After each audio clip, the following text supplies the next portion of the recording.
Hi, everybody. This review is on the prequel to the Quiet Place franchise, A Quiet Place Day One. So, the plot of this movie is this woman named Sam, played by Lupita Nyong'o, is a terminally ill cancer patient living in a healthcare home in New York, and just like as you'd expect, it's day one of the attack of the creatures. So, one day in New York, all the monsters attack the city because they're really sensitive to loud noises and they really terrify everyone and they don't know what to do. But then she's joined by a bunch of survivors who've defended themselves from the attack, mainly a law student named Eric, and he who was saved by who saved Sam's cat and escaped a flood that was down in a subway. So they go around trying to survive New York City and try to see what's up with all the monsters and try to defend themselves and try to explore the world that they now have to live in with the unfortunate terrors that surround them. Yeah, I saw this movie last night, but I saw it at like 9 p.m. or something because I think this movie's almost out of theaters, so I guess that's why all the show times are so late now. Yeah, I saw this pretty late, so I didn't feel like reviewing it last night because I was like, I've been out all night last night. I don't feel like doing a video, so I thought I'd just do it now because who cares? But as prequels go, I really liked it. I guess I should say what I think of the first two Quiet Place movies before I say much else. But I like them. They're good. They're not exactly scary per se. Like, okay, I know. I get they are horror films. I know, and everybody's idea of scary horror movie is different. But see, like they didn't.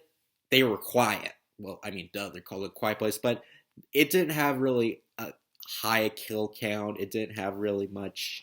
Um, it didn't. It wasn't really shocking. It didn't really have anything super terrifying. But I guess the idea of having to stay quiet when it seems impossible to do is kind of a scary thought. But I think this movie takes that idea and makes it a lot scary because, well, as the title suggests, this is day one, and you do get a lot of scary moments because I think the whole thing that makes this movie scarier than the first two is that it's the first day of the attacks. You're not unlike the first two. You're not it's not set in a world that's apocalyptic and has been struck by monsters. This is when everything is first established and people are very unaware of how they have to live now with these creatures surrounding them. So the fact that anybody can die without knowing the consequences is pretty scary. I mean, I wasn't scared when I saw this obviously. It was just but I thought the execution of it was really good and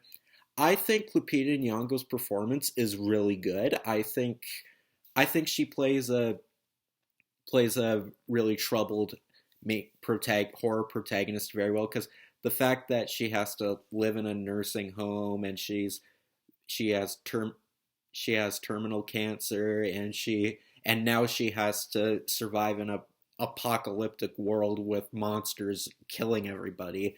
You really feel sorry for her.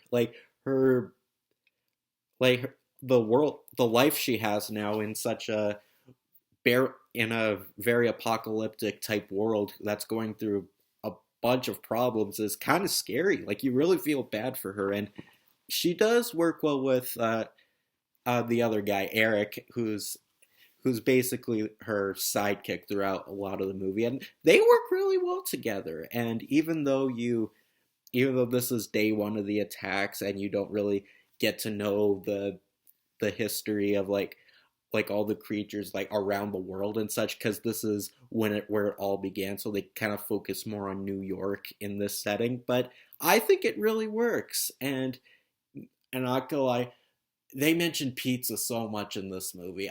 It made me want pizza. Like I think it was because Sam was said like she wanted pizza because like she was tired of like living a bunch of survival techniques. She just wanted to eat pizza. I never heard the term pizza in a movie so much in my life. I don't think even any of the Teenage Mutant Ninja Turtles movies mentioned pizza this much. Okay, maybe they did, but You get the idea. Like, it was weird. It really made me crave pizza, which is weird because I just had pizza not too long ago, like about a week ago, but whatever. But it's a fun film. It's very thrilling, it's chilling, it's very much what you'd want in a Quiet Place movie and a horror film in general. And there's a lot of tension to it, given it's a prequel and it's how everything all began, that you really feel a lot of fear throughout the movie. I do think it's the scariest one.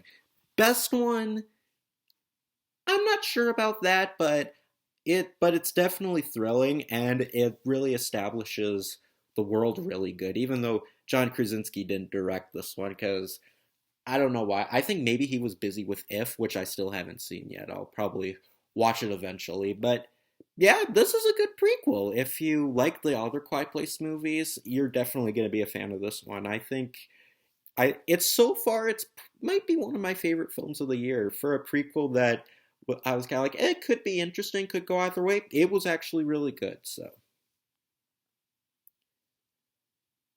in the trailers I got before the movie, I got Long Legs, which it's already out, isn't it?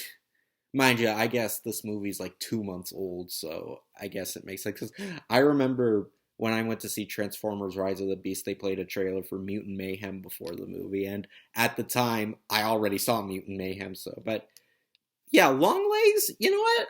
I actually might consider seeing this one. I mean, it's about an investigation of a serial killer, and it's one of those types of horror films, and it might be interesting. I don't know if I'll see it in theaters, but maybe I might give it a consideration. It actually might be good. Speak No Evil, which is another horror film, which I don't know. I mean, it kind of just looks like a basic, home invasion. Not really a home invasion, but it's a bunch of house guests that stay over at a house and they're haunted by the people who own the house. Like, I mean, maybe it could be fun. The trailer made it look interesting, but I don't know. The plot seems a little standard. Just, there's been a lot of those home invasion type movies. Like, I didn't see this one. I heard it was terrible, but there's this one horror film that came out a while ago called The Intruder with Dennis Quaid, where this couple moves into his home and like he's really psychotic and he tries to get them out. Like, I haven't seen that movie. I mean, it sounded really cheesy, but I don't know. Speak No Evil.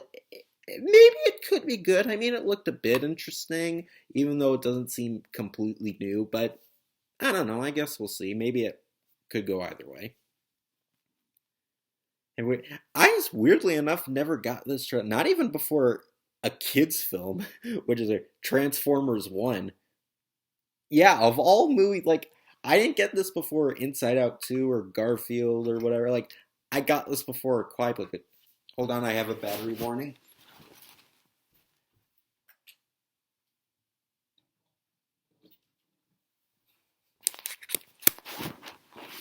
Yeah, if you don't know, there's an animated Transformers movie coming out, and it's got a pretty big cast. Chris Hemsworth, Keegan Michael Key, Scarlett Johansson. I think is Lawrence Fishburne in it. I think I heard that anyway. But the movie, I don't really know about it honestly. I mean, the animation looks cool, even though I think the human faces on the Autobots are a little weird. But I mean, I'm sure the action will be good, but the problem is the writing. Like, this movie's a comedy, like, which is weird for a Transformers movie. But I mean, I guess the other ones had their fair share of comedy, but this one looks like full out of comedy, and it feels like a modern day superhero movie. Like, this feels like a Transformers movie written by Joss Whedon. Like, literally, that's like there's a bunch of snarky humor. Like, there's this part where Bumblebee's like, "Hi, my name's B27. I go by a bunch of other names, but mostly Badassatron, which is pronounced Badassatron." Like, okay, that was pretty cringy. And like Bumblebee's like, "Oh my god, I have knife hands." It really just seems like a humorous action comedy, which I don't know, maybe it's better than the trailer gives it credit for. I mean, this is actually directed by the director of Toy Story 4, believe it or not. So maybe this might be good. I mean, I didn't think Dungeons and Dragons was going to be all great, but I actually liked it. So maybe this one could be surprising too. So yeah, I really torn on this one, but maybe I might see it. It could be fun, but it also could be annoying. I don't know. And the last trailer I got was Smile 2.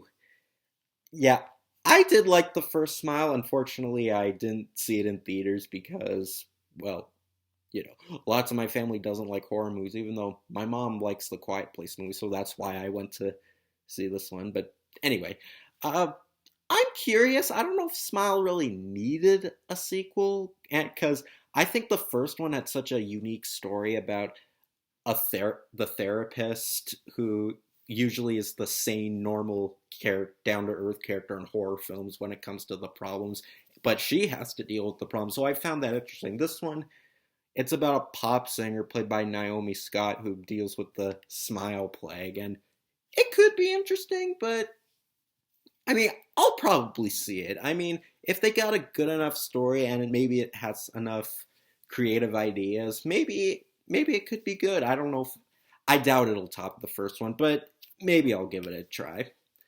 So yeah, Quiet Place Day One, it's a really good prequel. I was really surprised with this. It's definitely so far one of my favorites of the year. I really enjoyed it, and if you like the Quiet Place movies and want to explore more of the world, this is a good one to check out.